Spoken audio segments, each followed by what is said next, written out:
Welcome to the Get Fit Guys, quick and dirty tips to get moving and shape up. My name is Brock Armstrong, and I'm the Get Fit Guy. In January 2020, a new research paper from the Journal of the American College of Cardiology suggested that running a marathon for the first time could have several health benefits, specifically in the realm of reversing age-related aortic stiffening, which occurs when the elastic fibers within the arterial wall, called elastin, begin to fray due to mechanical stress. This is generally associated with increased cardiovascular disease risk factors and aging. The purpose of the study was to determine whether real-world exercise training for a first-time marathon can reverse age-related aortic stiffening, and, spoiler alert, I guess, it did. The study concluded that training for and completing a marathon reduces central blood pressure and aortic stiffness. Even at relatively low exercise intensity, the changes observed were the equivalent to about 4-year reduction in vascular age. Even greater vascular rejuvenation was observed in older and slower individuals. Now, these findings spawned all kinds of sensational headlines like, "Want to turn back time? Try running a marathon." Or, "Ready for your first marathon? Training can cut years off your cardiovascular age." Now, those headlines aren't untrue, but they're still telling a different story than I'd like to see them tell. But before we get into that, here's a little story that may explain why I was so attracted to the idea of doing a podcast episode about this. Back in December of 2003, I got a bit of what was likely viral gastroenteritis, or a stomach bug, and I was off work for a few days, staying close to the washroom at home, if you know what I mean. But eventually, I actually got so sick that the infection moved into my pericardium, which is the sac around my heart. I had inflammation of the pericardium, or pericarditis. When I first arrived at the hospital, the medical personnel drew some blood and told me that they were concerned that I might have had a heart attack, so they sent me immediately for an angiogram. It was there that they decided that it was not an infarction or a blockage, but rather an infection that was causing the chest pains, shortness of breath, and sweating. I spent some time in and out of the hospital over the next 1.5 years, and during that time I had a recurrence of the pericarditis, was diagnosed with an arrhythmia called wankyback, tested positive to a tilt table test, and I'll put a picture of that in the show notes over at quickanddirtytips.com/getfitguy, and I nearly had a pacemaker installed. Is that the right word? Installed? Maybe implanted? Whatever. At the end of all of that, thanks to Dr. Williams, an astute cardiologist who I can really never thank enough, I walked away with a completely clean bill of health. But after that much fussing and fretting, I struggled to align my mental health with my physical health. And eventually, Dr. Williams suggested, in passing, and I'll never forget this, "You know what you need to do? Run a marathon or something to prove to yourself that you're indeed okay." So I did. Now, I honestly have no idea if he meant that comment, and looking back, he probably didn't mean that I should literally run a marathon. He probably meant it metaphorically, but I took him at his word, and now, 17 years later, I've run nearly 70 different races of one variety or another, and I rarely think about my heart health, ever. So, okay, there's my story. And then there's this study that I brought up earlier that showed completing a marathon, even at a relatively low exercise intensity, reduces central blood pressure and aortic stiffness. Now, given all that, was I smart to follow my doctor's offhanded remark? Is that why I'm around today to tell you this tale? Well, no, I don't believe so.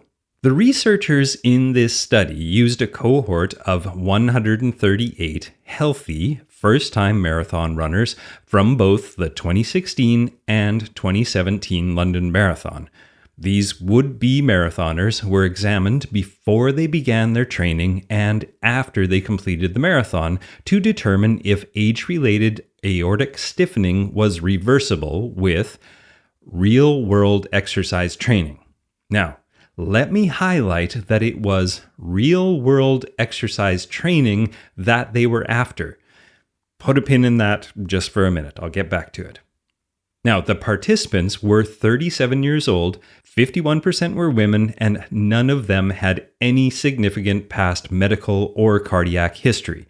The researchers tested all the participants before their 6 months of training began and then repeated these tests 3 weeks after completing the London Marathon. And that's important because we know that running 42.2 kilometers or 26.2 miles leaves some short-term cardiac complications which could have confounded their findings. The participants were given blood pressure measurements and measurements of aortic stiffness by cardiovascular magnetic resonance imaging, or MRI. And if you're wondering, biological aortic age is determined by the relationship between the participant's age and aortic stiffening at 3 levels of aorta.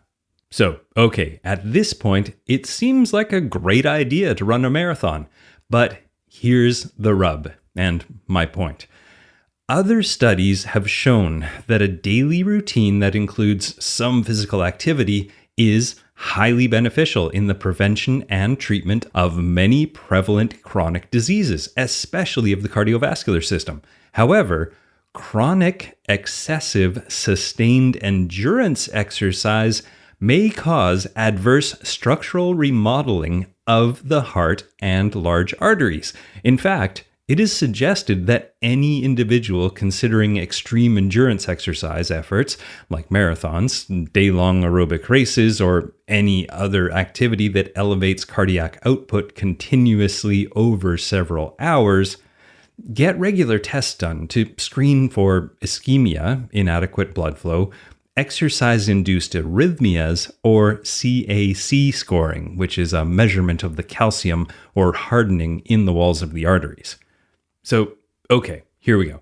In a nutshell, the folks in the study who were categorized as untrained healthy individuals who were training for and completing their first marathon saw a benefit from doing some training. But if they were to keep that level of training up for a few years, they may see what they referred to in that other study as adverse structural remodeling of the heart and large arteries. And that is my objection right there. Why do we need to be so extreme? Why are we narrow-mindedly focusing these wonderful benefits on running such a very long way? The participants in this study were encouraged to follow a beginner's training plan that was provided for them by the London City Marathon organizers themselves, and this plan consisted of approximately 3 runs per week that, like any good training plan, increased over time in the 3 factors that are necessary for building fitness, and those factors are distance, duration, and intensity. So, when you break it down like that, was the magic in the marathon, or was the magic in just taking some untrained, healthy individuals and getting them exercising regularly?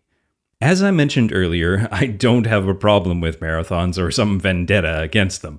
I have done many of them, and I train people to compete in them as well.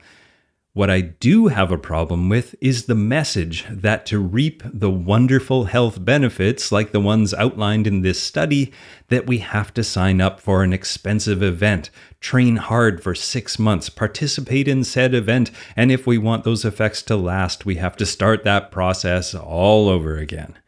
I think it really is all about the messaging.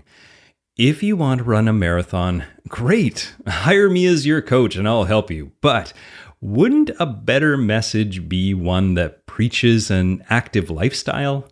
I think it's important to choose a movement style that you enjoy and then be consistent with that movement. And let's face it, many people do not enjoy running. My thinking is that you'll participate because you enjoy it, not because you think you need to take it like some kind of cardiovascular medicine. Too many people that I work with end up not doing any exercise at all because they figure if they can't complete a marathon or attend a CrossFit WOD, a workout of the day, 5 times a week, they would rather choose nothing over failure.